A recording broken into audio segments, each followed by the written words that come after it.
Good morning. Today we're going to look at Ezekiel 30, 31, and 32. In chapter 29, yesterday began to talk about the fall of Egypt, and how Nebuchadnezzar of Babylon would come in and destroy them and destroy Egypt. And chapter 30 and 31, 30, they continue that fall of Egypt, the evils of Egypt, and then chapter 32, talks about Pharaoh, the king of Egypt, and just the bad news that's coming, and it just thus says the Lord, wail, alas for the day. A day is near, the day of the Lord is near.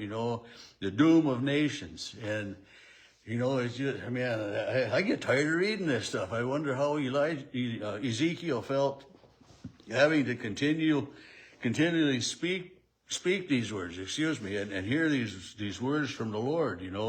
A sword shall come upon Egypt, and anguish shall be in all Ethiopia when the slain fall in Egypt, and its wealth is carried away, its foundations are torn down. Ethiopia put Lud, all of the lands there will fall by the sword. It's just destruction, chaos, so here God is upset with his people Israel, and he is also upset with the people of the other nations too, for leading the Israelites astray and for battling against them and not leaving them in peace, and he's just fed up with all of creation, all of humankind, I should say, not creation, but with humankind. And those who support Egypt will fall, and the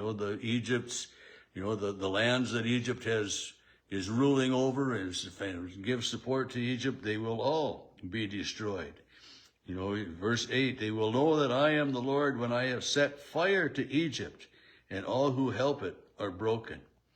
On that day, shall go out in ships to terrify the unsuspecting Ethiopian. Anguish will come upon all of them on the day of doom, for it is coming.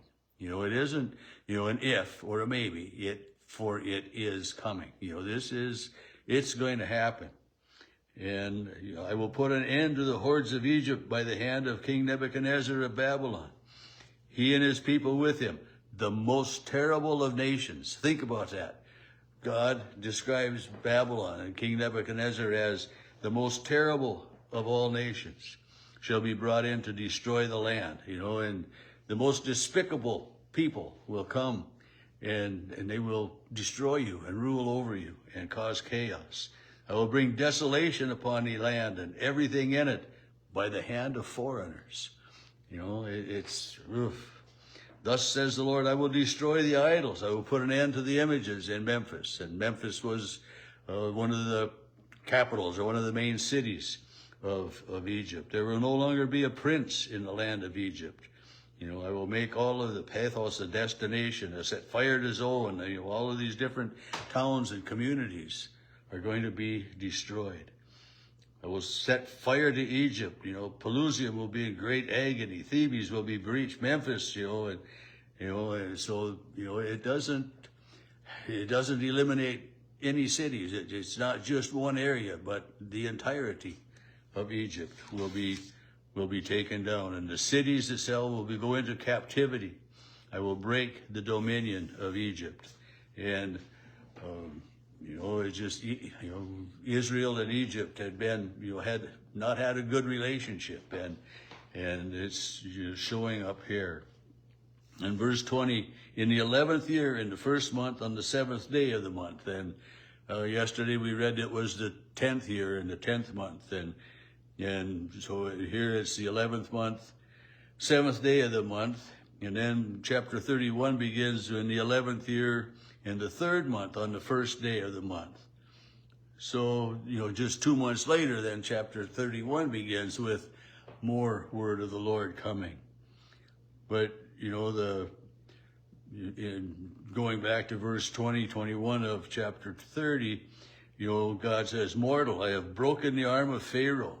It has not been bound for healing. And then he says, I'm going to break his other arm too, so that he won't be able to wield the sword. You know, I mean, Pharaoh is going to be broken. He's going to be helpless, and the end of Pharaoh will come. And then, as I mentioned, you know, chapter 31 begins with this, another 11th day, third month on the first day, you know, specific timing. And they will, you know, historians will put specific dates, like this 11th year, third month, first day would equate to about June 21st of 587 BC, you know, somewhere in there. So, you know, it's in this time of trial, of trouble, and everything going on in the world there. And chapter 31 compares Egypt to this great cedar tree. And there was a cedar tree in mythology, more or less, that had grown so tall that its top was way up in the clouds, and it was the tallest of all trees. And this was depicting Egypt, and how this tree had been fed and nourished by evil spirits, and God cuts down that tree that, you know, had been soaring above all trees and making, you know, full of its grandeur, full of its glory, you know. So he's not talking about a tree, he's talking about Egypt, and he's talking about the Pharaoh and the king of the people of Egypt, you know, that, you know, verse 10, because it towered high and set its top among the clouds, and its heart was proud of its height, I gave it into the prince of the land of nations. So turning over, Nebuchadnezzar is going to come in and deal with it. He has dealt with its wickedness and cast it out. And it's, again, verse 12, foreigners from the most despicable nation. You know, and again, I mean, Babylon, I mean, Nebuchadnezzar, I mean, the most despicable nation. And, you know, I don't know, what would be the most despicable nation in the world today? I mean, we have quite a few choices, you know, of what could be called the most despicable nation in our world today. But this image of this cedar tree, it falls. Verse 13, on its fallen trunk settle all the birds of the air, and among its boughs lodge all of the wild animals.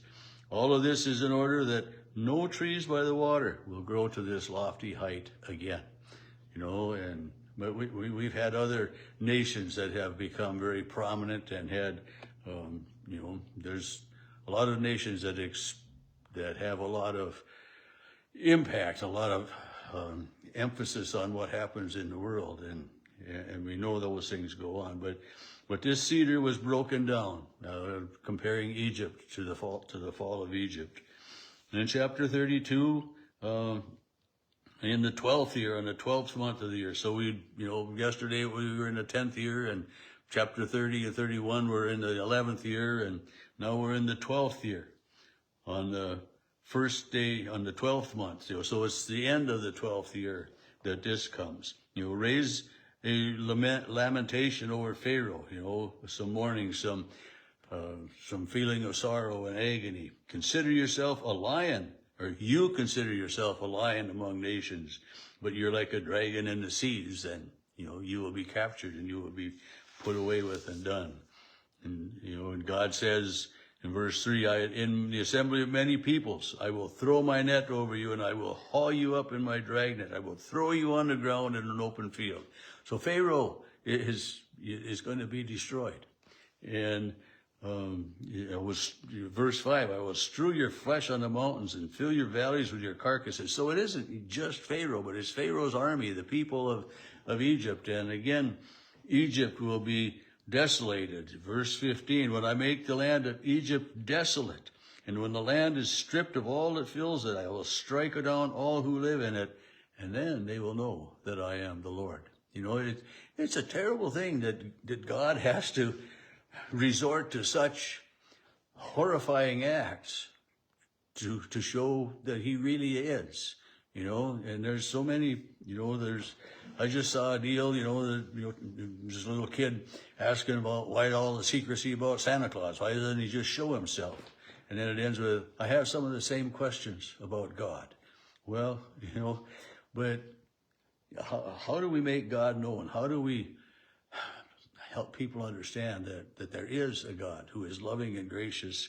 And especially when they look at something like this, with all the devastation and destruction that goes on here in some of these Old Testament prophet books. And it's, we're just so fortunate that we have a Christmas and an Easter that we can find and see the loving and gracious God that we teach and preach today.